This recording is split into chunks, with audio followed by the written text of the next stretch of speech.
I expect कि आपने मेरे पहले के दोनों वीडियो देख लिए होंगे। फर्स्ट वाज इंट्रोडक्शन जिसमें हमने डूज एंड डोंट्स पे बात की है, एंड दूसरा वाला था टेक्निक वीडियो जिसमें हमने कैसे पेन पकड़ना है, कैसे नोटबुक पकड़नी है, कैसे बैठना है, इस पे बात की थी। सो टुडे हम लोग करेंगे एक्सपेक्टेशन सेटिंग्स, ताकि इस कोर्स में आगे क्या करना है, आपकी क्या एक्सपेक्टेशंस है और हमारी क्या एक्सपेक्टेशंस है, ये एक दूसरे को पता होना बहुत जरूरी है। तो सबसे पहले आप हमसे क्या एक्सपेक्ट करते हैं? आप हमसे एक्सपेक्ट करते हैं केवल एक चीज, वो क्या है? ये हैंडराइटिंग। और मैं आपको विश्वास दिलाना चाहता हूं, अगर आपने केवल एक काम किया, क्या? मैं आपको बताता हूं, आपकी हैंडराइटिंग इतनी सुंदर होगी कि आप खुद नहीं पहचान पाएंगे। मैं बार बार ही आपको बोल रहा हूं, बस आपको करना है केवल एक काम। क्या? मुझे फॉलो। हर एक वीडियो को देखना है, जैसा जैसा बताया गया है केवल फॉलो करते जाना है। और क्या करना है वो मैं आपको बताता हूं। तो सबसे पहले डिस्कस करते हैं कि अच्छी हैंडराइटिंग का फॉर्मूला क्या है, इस पूरे कोर्स का फॉर्मूला क्या है। तो सबसे पहले आता है वीडियो। पूरे वीडियो को मैं बार बार बोल रहा हूं कि मुझको शुरू से लेके अंत तक सारे वीडियो देखने, स्किप नहीं करने। जैसे एक सस्पेंस मूवी होती है, मुझे वैसे देखना है। अगर आगे का देख लिया तो पुराने का वीडियो बेकार हो गया, कोई काम का नहीं बचा। Video and to end, and उसके बाद मुझे क्या करना है, सारी की सारी टेक्निक्स निकालनी है। अब क्या होता है कि जैसे मैंने बोला था, बुरी हैंडराइटिंग एक्चुअली है क्यों? क्योंकि हमारे कुछ स्लैंग्स खराब है, हमारे कुछ मूव्स खराब है, हमारे कुछ कर्व्स खराब है, हमारे कुछ चीजें खराब है, बेसिक्स खराब है। इस पूरे कोर्स में मैंने बेसिक सही करने की कोशिश की है। अब शुरू के पहले दूसरे तीसरे दिन ना लोग बोर होते हैं। उनको क्या लगता है कि यार ये क्या करा रहे हो, सीधे ए बनवाओ ना, सीधे बी बनवाओ ना, सीधे सी बनवाओ ना। ऐसा नहीं होता। A B C D E F G H आप तभी बना पाएंगे जब आपके स्लैंग सही होंगे। लोग क्या करते हैं, पहला दूसरा तीसरा दिन स्किप कर देते हैं, चौथे दिन पे पहुंच जाते हैं, उनकी हैंडराइटिंग कभी अच्छी नहीं होनी है। एक भी सेकंड, मैंने बोला हर एक सेकंड इंपॉर्टेंट है। कभी कभी क्या करते हैं, आप वीडियो को स्किप करते हैं और आपको लगता है ये तो सर बता रहे हैं, ये स्किप कर देंगे तो काम चल जाएगा। ऐसा नहीं है, अगर स्किप करेंगे हो सकता है उस 10 सेकंड के अंदर ही मैं कुछ नया बता दूं और आप भूल जाएं। सो वीडियो, वीडियो से निकलने वाली सारी टेक्निक्स प्लस मटेरियल, क्या मटेरियल आगे बात करेंगे, and plus right in sincere practice. जैसा मैंने बोला, practice never max a man perfect, क्योंकि रॉन्ग प्रैक्टिस तो रॉन्ग परफेक्ट करती है। हमको राइट प्रैक्टिस, राइट प्रैक्टिस मतलब मटेरियल के साथ टेक्निक्स वीडियो से निकाल करके सिंसियर प्रैक्टिस करनी है। Then video plus technique plus material plus right and sincere practice equals to good handwriting. Note कर लीजिए, इतनी चीज अगर आपने कर ली, हैंड राइटिंग आपकी अच्छी हो गई।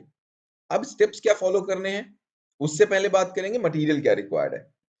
तो देखिए, आपको एक 4 लाइन की नोटबुक जरूरत है। क्यों जरूरी है हम आगे आपको बताएंगे। और एक जेल पेन जरूरी है। 4 जेल पेन गलत लिखा हुआ है, धोखे से लिख गया, it's a spell mistake. 1 gel pen and 4 line notebook.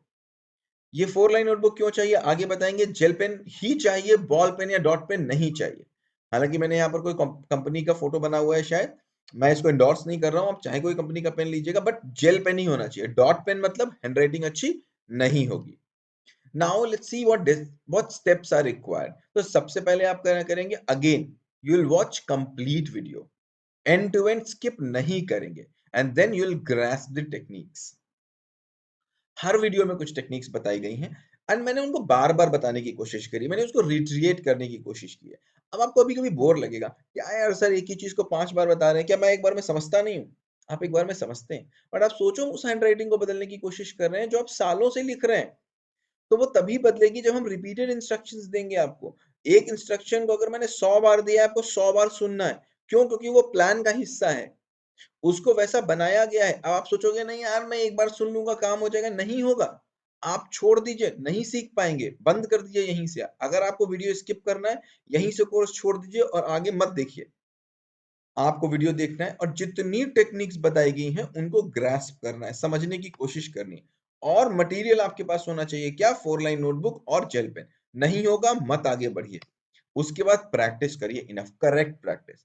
अब आपने मान लीजिए मैंने आपको बताई है एक टेक्निक, मैंने बताया है आपको एक फिगर बनाने के लिए, और आपने उसको सही से सुना नहीं, सही से देखा नहीं, स्किप कर दिया था। मैंने कुछ डूज एंड डोंट्स बताए थे और आपने प्रैक्टिस करनी शुरू कर दी, तो तब रॉन्ग प्रैक्टिस करेंगे ना। और रॉन्ग प्रैक्टिस क्या बनाएगा? रॉन्ग परफेक्ट बनाएगा। सो हमको राइट प्रैक्टिस करनी है और राइट परफेक्ट बनना है। करेक्ट? फिर हम जो लिख लेंगे उसको हमको सेल्फ चेक करना है। हमको वीडियो दोबारा प्ले करना है। हमको दोबारा एक बार पॉज़ करके देखना है कि जैसा सर ने बताया था क्या वैसा ही बना है या कुछ गलत है। जब तक आपकी आँखों को वैसा नहीं लगने लगेगा तब तक आप प्रैक्टिस करते ही रहेंगे, नहीं रुकेंगे जब तक आपको ठीक नहीं लगने लगेगा। और जब आपको ठीक लग जाएगा, जब आप कन्विंस्ड हो जाएँगे, जब आपके अंदर का टीचर बोल देगा यस इट इज़ करेक्ट, तब आप उसको ग्रुप में भेज देंगे। किस लिए? ताकि मेंटर्स आपको सपोर्ट कर सकें। अब कभी-कभी क्या होता है ना, लोग लिखते हैं और ग्रुप में डाल देते हैं, मतलब व्हाट इज़ नॉनसेंस। आपको खुद पता है ये गलत है, तभी भी आप ग्रुप में डाल रहे हो। तो क्या बताना चाह रहे हो? तो दिखाना चाह रहे हो कि हम काम कर रहे हैं? नहीं चाहिए मुझे वो काम आपका। मुझे वही काम चाहिए जैसा बताया गया है। तो पहले खुद करिए, अपने आप खुद देखिए, खुद मिलाइए कि ये सही है कि गलत है। इतनी समझ सभी को है, क्योंकि ये कोर्स 2 साल के बच्चे के लिए नहीं है। इसमें मिनिमम 6, 7, 8, 9 इयर्स के बच्चे ले रहे हैं मिनिमम। वो इतने बड़े होते हैं और उसके बाद तो इसमें सारे एडल्ट्स आ रहे हैं। कोई 50 साल का होगा, कोई 40 साल का होगा, कोई 30 साल का होगा, कोई 20 साल का होगा। आप इतने समझदार हैं, खुद अपने आप को चेक कर सकें। जब कन्विंस हो जाएँगे तभी ग्रुप में भेजेंगे, मेंटर्स को इरिटेट नहीं करेंगे। और जब ग्रुप में भेज देंगे तो जो मेंटर्स ने आपको बताया है, उसको समझेंगे और उसको फॉलो करेंगे। कब तक? जब तक आप सही लिखने नहीं लग जाते और आप आगे नहीं जाएँगे, अगले पेज पे, अगले वीडियो पे नहीं जाएँगे, जब तक आप प्रैक्टिस करके करेक्ट नहीं हो जाते। ये स्टेप आपको फॉलो करनी है अगर आपको हैंडराइटिंग अच्छी करनी है, अदरवाइज़ छोड़ दीजिए कोर्स को, यहीं बंद कर दीजिए। नाउ इस पूरे कोर्स में कुछ टर्मिनोलॉजीज़ यूज़ हुई हैं। ये दोनों जगह यूज़ हुई हैं। एक उस समय जब वीडियो बन रहा है, एक उस समय जब आपको आपके मेंटोर्स सपोर्ट कर रहे हैं, बैक एंड सपोर्ट दे रहे हैं। क्या? नंबर 1 हमने बार-बार बोला है स्लैंट। आप देखेंगे वीडियो में बार-बार आपका टीचर बोलेगा स्लैंट, मेंटोर बोलेगा स्लैंट। ये स्लैंट क्या होता है? स्लैंट का मतलब होता है ये, एक लाइन जो सीधे हाथ पे कुछ झुकी हुई है। इसको बोलते हैं स्लैंट। अब देखिए बिल्कुल मतलब झुकी हुई तो है लेकिन ये बिल्कुल सीधी है। इसमें इसको बनाते समय हाथ काँपा नहीं। अगर हाथ काँपेगा तो कैसे बनेगी? ये हिल-हिल के बनेगी। कभी भी नहीं बनानी। बिल्कुल रे होनी चाहिए, बिल्कुल डॉट टू डॉट मिली हुई। ऐसा लगे पटरी से खींची है आपने। सो स्केल से खींची है आपने। सो कैसी होनी चाहिए? राइट साइड में स्लैंट। अब कितनी स्लैंट? हम हमेशा बोलेंगे भाई स्लैंट तो आपने बनाया है बट सही नहीं बना है। भाई क्या सही नहीं बना है? तो या तो वो स्ट्रेट नहीं, मतलब या तो वो क्या नहीं होगा, स्केल जैसा नहीं होगा। वो कैसा होगा? आपका हाथ हिल रहा होगा, मूव हो रहा होगा, हिल गया होगा, वैसा होगा। या तो फिर उसका एंगल नहीं सही होगा। अब एंगल कैसा होना चाहिए? एंगल हमेशा इतना ही होना चाहिए। इतना मतलब 75 डिग्री। देख लीजिए, ये देखिए 75 डिग्री एंगल। ये ऐसा नहीं होना चाहिए। This is somewhere 45 degree angle नहीं होना चाहिए। This is somewhere 80-85 degree angle नहीं होना चाहिए। एंगल कैसे होगा? हमेशा ऐसा। कैसा? ऐसा। ऐसा नहीं होगा, ऐसा नहीं होगा। सो स्लैंट जो बनेगा, स्लैंट नीचे वाला नहीं है, नीचे वाला केवल दिखाने के लिए बनाया है, स्लैंट केवल ऊपर वाला है, करेक्ट? तो आपको दिखाने के लिए बनाया, आपको ऐसा ही बनाना है। जब कभी एंगल की बात होगी तो आप समझ जाएँगे कि मैं किस एंगल की बात कर रहा हूँ। स्ट्रेट लाइन, जब हम स्ट्रेट लाइन की बात करेंगे तो हम इसकी बात करेंगे। ये क्या है 90 डिग्री पे। तो this is straight line and above one is slant. Straight line बिल्कुल सीधी होती है। इसी सीधी लाइन को अगर राइट साइड में थोड़ा सा स्लैंट कर देंगे, झुका देंगे, टिल्ट कर देंगे तो क्या हो जाएगा? वो स्लैंट हो जाएगा। सो हम टर्मिनोलॉजीज डिस्कस कर रहे हैं, बहुत इंपॉर्टेंट है पूरे आगे कोर्स के लिए। फिर डाउन साइड अप, हम कभी-कभी बोलेंगे ना आपसे नीचे से ऊपर बनाइए, डाउन साइड अप बनाइए, ऊपर से नीचे नहीं बनाइए। अब हमने बोला तो है नीचे से ऊपर बनाइए स्लैंट, आप पेन ऊपर रख रहे हैं। अभी नीचे से ऊपर का क्या मतलब है? कि आप इस पॉइंट से शुरू करेंगे नीचे वाले पॉइंट से और ऊपर पॉइंट तक ले जाएँगे। आप क्या कर रहे हो? ऊपर से नीचे तक बना रहे हो, तो भाई बनाते रहो फिर जो बनाना है। फिर हमारी बात मत सुनो, वीडियो बंद करो और अपने आप बनाओ। डाउन साइड अप का मतलब है ऐसे बनाना, नीचे से ऊपर। और जब अपसाइड डाउन की बात करेंगे तो ऐसे बनाना। मतलब जब हम ऊपर से नीचे बोलेंगे तो ऐसे बनाना है, जब नीचे से ऊपर बोलेंगे तो वैसे बनाना है। Got it? अब स्टेप्स की बात करेंगे। कभी कोई ऐसी फिगर होगी, जैसे ये है, तो ये 3 बार में बन रही है। पहले ऊपर से नीचे ला रहे हैं, फिर नीचे से ऊपर ला रहे हैं, फिर ऊपर से नीचे ला रहे हैं। हालाँकि पेन नहीं रुक रहा है, बन एक ही बार में रही है, लेकिन फिर भी 3 मूव्स हो रहे हैं।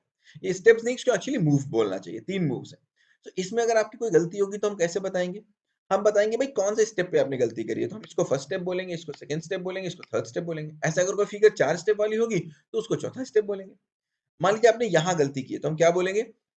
करेक्ट योर सेकंड स्टेप, या second step slant is not good, या फिर हम बोलेंगे first step and third step are not parallel. मतलब कुछ भी हम बोलेंगे तो हम स्टेप्स का बात करेंगे, सो आप समझ जाओगे कि हम क्या बोल रहे हैं। So these were the terminologies जिसको हम यूज करेंगे। अब बात करते हैं उन सबसे इंपॉर्टेंट 4 चीजों की जिनका अगर आपने ध्यान रख लिया तो आपकी हैंडराइटिंग हो गई सुंदर अभी से, बिना इस कोर्स को ज्वाइन करे। ये क्या 4 चीजें हैं? सबसे पहले इनको ध्यान रखना है और पूरे कोर्स में इसको ध्यान रखना है। तो देखिए, ये एक पैरा है, इसको एनालाइज करते हैं हम हैंडराइटिंग के पर्सपेक्टिव से। देखिए, सबसे पहली चीज क्या आती है? साइज। अब देखिए, जब हम इंग्लिश की नोटबुक की बात करते हैं, तो इंग्लिश की नोटबुक जो 4 लाइन नोटबुक थी, मैंने क्यों दिया? क्योंकि आपका साइज परफेक्ट हो जाए। बाद में आप 2 लाइन पे आ जाइए, आप A4 शीट पे आ जाइए, दैट हैज़ नो प्रॉब्लम। पहले हमको प्रैक्टिस करनी है। तभी ना नर्सरी में आपको 4 लाइन की नोटबुक दी जाती है। अल्फाबेट्स होते हैं। पहला अल्फाबेट क्या होता है? जो इंग्लिश की 4 लाइन नोटबुक की पहली ऊपर की 3 लाइनों में बनते हैं। दूसरे, जो बीच की 2 लाइनों में बनते हैं। तीसरे, जो नीचे की 3 लाइनों में बनते हैं और चौथे, जो चारों लाइनों में बनते हैं। अब देखिए, जैसे कैपिटल एम, एच, के, एच, डी, जी, डी, एच, एल, आई, डी, एल, ये किस में बन रहे हैं? पहली 3 लाइंस में। तो देखिए, सारे बराबर हैं कि नहीं बराबर है? ऐसा है कि एम बड़ा है, के छोटा है, जी बड़ा है, जी बड़ा, आई छोटा है, आई छोटा है, एल बड़ा है क्या? 3 लाइनों वाले, ऊपर की 3 लाइनों वाले सब बराबर है। उसके बाद आप देखिए, ऐसे लेटर्स होते हैं जो बीच की 2 लाइंस में आते हैं, जैसे ए, ओ, एन, ए, इवन डी का बीच वाला पार्ट, डी का बीच वाला पार्ट, एच का ये बीच वाला पार्ट, देखिए सारे बराबर है कि नहीं बराबर है ना बराबर। कुछ लेटर्स ऐसे होते हैं जो लास्ट की 3 लाइन से बनते हैं, जैसे वाई। देखिए, अगर कोई और भी लेटर होता, इसमें नहीं है बाई चांस, अगर कोई होता तो वो भी बराबर होता। कुछ चारों लाइन से बनते हैं, जैसे पी, एफ, तो वो सारे बराबर होंगे। So size is the must of the most important thing. ऐसा नहीं होगा ना, ओ बड़ा है, ए छोटा है, एन बड़ा है, ए छोटा है, एस बड़ा है, के छोटा, ऐसा नहीं होगा ना, सब बराबर होंगे। Second thing what we need to take care about, spaces. अब स्पेस 3 तरीके के होंगे, ध्यान रखिएगा। पहला स्पेस क्या है? Between alphabets. Space between M N O, N A H, N N D, N L, N I R same everywhere, whole notebook. कहीं पर भी 2 अल्फाबेट्स के बीच की दूरी अलग-अलग नहीं होगी। दूसरी स्पेस कौन सा है? 2 वर्ड्स के बीच में। Mohandas and Karamchandra, Karamchandra and Gandhi, Gandhi and was, everywhere is same. Third is between 2 lines. Mohandas Karamchandra वाली लाइन, नेशनलिस्ट एंड पॉलिटिकल वाली लाइन, द सक्सेसफुल कैंपेन वाली लाइन, तीनों लाइन के बीच में बराबर की दूरी। हमको ध्यान रखना है, 2 अल्फाबेट्स के बीच की दूरी, 2 वर्ड्स के बीच की दूरी एंड 2 लाइंस के बीच की दूरी हमेशा रहनी चाहिए बराबर। Third thing is angle, most important. जैसा मैंने बोला था ना, 2 चीजें होंगी, एक होगी स्ट्रेट लाइन, एक होगा हमारा स्लैंट। अब देखिए, ये जो मेरा लिखा है, ये सब लिखा है स्ट्रेट लाइन में। देखिए, एल आपको स्ट्रेट लाइन दिख रहा है, ए आपको स्ट्रेट लाइन दिख रहा है, आई स्ट्रेट लाइन दिख रहा है, एच का ये स्ट्रेट लाइन दिख रहा है, डी का ये स्ट्रेट लाइन दिख रहा है। ये सब बना, एम के दोनों स्ट्रेट, ये स्ट्रेट लाइन में बना है, जिसको बोलते हैं 90 degree handwriting, print handwriting. But सोचो, इसको अगर इटैलिक कर दें, होता है ना माइक्रोसॉफ्ट वर्ड में इटैलिक करने का ऑप्शन, अगर इटैलिक कर दें, मोहनदास करमचंद को अगर इटैलिक कर दें, तो सारे के सारे टर्न हो जाएंगे टुवर्ड्स राइट, राइट की तरफ टर्न हो जाएंगे। वो क्या होगा? वो होगा एंगल। अब कितना एंगल? मैंने बात की थी 75 डिग्री एंगल की। अब सपोज एम मेरा एंगल्ड हो गया और ओ एंगल नहीं है, तो या एच ज्यादा एंगल्ड है, ए कम एंगल्ड है, एन और ज्यादा एंगल है, डी कम एंगल है, कैसा लगेगा मोहनदास लिखा हुआ? बिल्कुल खराब लगेगा। एंगल जो हम डिसाइड करेंगे एक जैसा होगा। कभी-कभी आपका मेंटर बोलेगा आपसे कि ये क्या है, स्लैंट आर नॉट सेम। अभी स्लैंट आर नॉट सेम का मतलब क्या हुआ? कि आपके एंगल प्रॉपर नहीं बन रहा है, आपके सारे एंगल्स एक जैसे बनने हैं। ये बहुत इंपॉर्टेंट है।